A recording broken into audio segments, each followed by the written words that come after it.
ఇంకో పక్క నేను రాకపోతే ఎవరైనా నిర్లక్ష్యం చేస్తారనే ఉద్దేశంతో ప్రతి నెల ఒక గ్రామానికి వచ్చి నేరుగా పర్యవేక్షిస్తున్నానంటే సూపర్ 6 చెప్పాం, సూపర్ హిట్ చేశామా లేదా అని మిమ్మల్ని అడుగుతున్నా.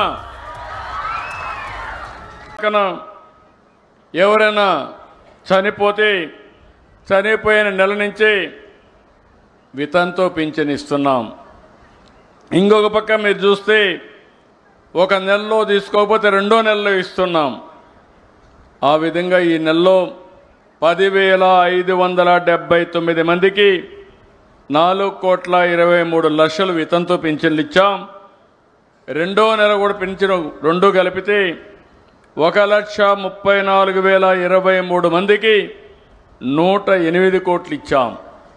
2 నెలలు తీసుకోకపోతే మూడో నెలలో 11,545 మందికి 14 కోట్లు ఇచ్చాం. ఇంత మునుపంతా కూడా మీరు చూస్తే ఒక నెల తీసుకోకపోతే కట్ చేసేవాళ్ళు, రెండో నెల తీసుకోకపోతే 2 నెలలు కట్ చేసేవాళ్ళు. నేను అది ఆలోచించలేదు. ప్రభుత్వానికి లాభం కాదు, ఈ పేదవాళ్లకు న్యాయం చేయాలనే ఏకైక ధ్యేయంతో 2 నెలలు తీసుకోకపోతే మూడో నెల కూడా ఇస్తున్నా. మీరు ఇంటి దగ్గరే ఉంటే కాదు, మీరు ఎక్కడుంటే అక్కడికి ఎత్తుక్కుంటా మా వాళ్ళు వస్తున్నారు. నరేగా పనులు చేస్తే పని దగ్గరికి వస్తున్నారు. హాస్పిటల్లో ఉంటే హాస్పిటల్కి వచ్చి ఇస్తున్నారు. బంధువుల ఇంట్లో ఉంటే బంధువుల ఇంట్లో ఇస్తున్నారు. ఇంతవరకు ఎప్పుడూ జరగలేదు. ఎవరైనా సరే వృద్ధాప్య హాస్టల్లో ఉంటే అక్కడ కూడా ఈ పింఛన్లు ఇస్తున్నామని చెప్పి నేను మీకు తెలియజేస్తున్నా. ఒక్క విజయనగరం ప్రతి నెల 2,75,682 మందికి పింఛన్లు ఇస్తున్నాం. దగ్గర 117 కోట్లు ఇస్తున్నాం.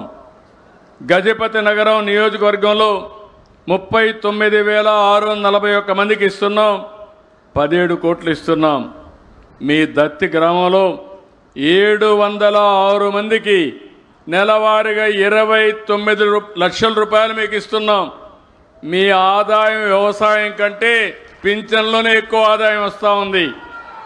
ప్రతి ఒక్క ఇండ్లు కూడా కవర్ చేసే పరిస్థితికి వచ్చాం. ఇక్కడ మీరు చూస్తే నేను ఆ రోజు పింఛన్లు పెంచాను. పింఛన్లు ప్రారంభించిందే తెలుగుదేశం. మీరు ఒక్కసారి చరిత్ర గుర్తుపెట్టుకోవాలి. నందమూరి తారక రామారావు గారు 85లో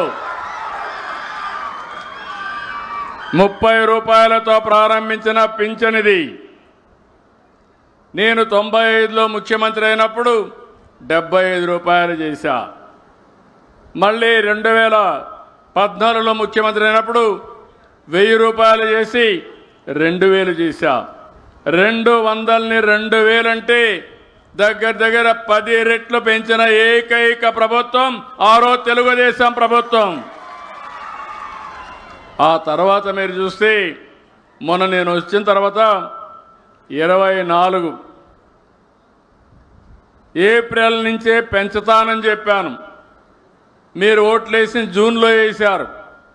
పింఛను ఏప్రిల్ నుంచే మీకు ఇచ్చామంటే ఈ పేదవాళ్ళ పట్ల ఈ ప్రభుత్వానికి ఉండే అభిమానం అని చెప్పి మరొకసారి మీ అందరికీ విజ్ఞప్తి చేస్తున్నా. ఈరోజు భారతదేశంలో చాలా రాష్ట్రాలు ఉన్నాయి. ఏ రాష్ట్రంలో ఈ విధంగా పింఛన్లు ఇవ్వడం లేదు.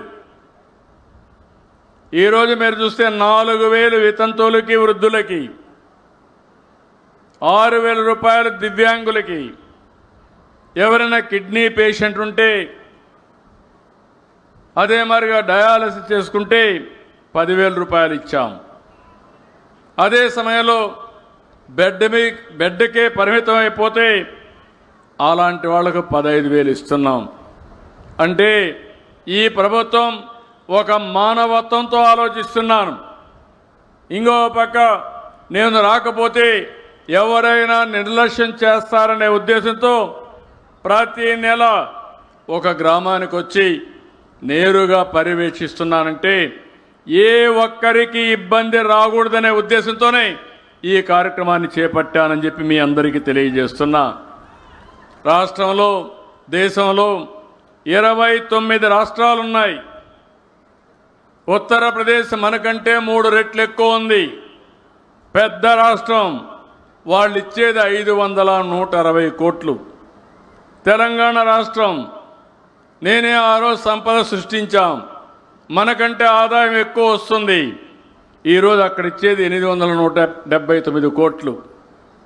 హైయెస్ట్ వచ్చి తెలంగాణ 8179 కోట్లు అయితే ఆంధ్రప్రదేశ్ రాష్ట్రం 33,000 కోట్ల రూపాయలు పేదవాళ్ళకి ఇస్తున్నామంటే అది మీ మీద నాకుండే అభిమానం, ప్రేమ అని చెప్పి నేను మీకు తెలియజేస్తున్నా. ఈ విషయాలు మీరు గుర్తుపెట్టుకోవాలి. ఎందుకు నేను ఈ విషయం చెప్తున్నానంటే 100 మంది ఉంటే 13 మందికి పింఛన్లు ఇస్తున్నాం. ఇంకో పక్క 59 మంది మా ఆడబిడ్డలకే పింఛన్లు ఇస్తున్నా. ఈరోజు మగవాళ్ళ కంటే కూడా ఆడబిడ్డలు అన్ని విధాలా పైకి తేవడానికి అనేక కార్యక్రమాలు తీసుకున్నామని చెప్పి కూడా నేను మీకు తెలియజేస్తున్నా. ఈరోజు మీరు చూసినప్పుడు 48,019 కోట్ల రూపాయలు ఖర్చు పెడితే 28,331 కోట్లు మా ఆడబిడ్డల చేతికి ఇస్తున్నానంటే దానికంటే సాటిస్ఫాక్షన్ నా జీవితంలో ఇంకొకటి ఉండదని చెప్పి తెలియజేస్తున్నా. ఈరోజు ఒక విషయం మీరు గుర్తుపెట్టుకోవాలి. నేనేదో ఒక పింఛన్తోనే సరిపెట్టలేదు. సూపర్ 6 చెప్పాం. సూపర్ హిట్ చేశామా లేదా అని మిమ్మల్ని అడుగుతున్నా. సూపర్ హిట్ చేశామంటే గట్టిగా చెప్పండి. సూపర్ 6ని సూపర్ హిట్ చేశామని గట్టిగా హర్షాన్ని, ఆమోదాన్ని తెలియజేయండి.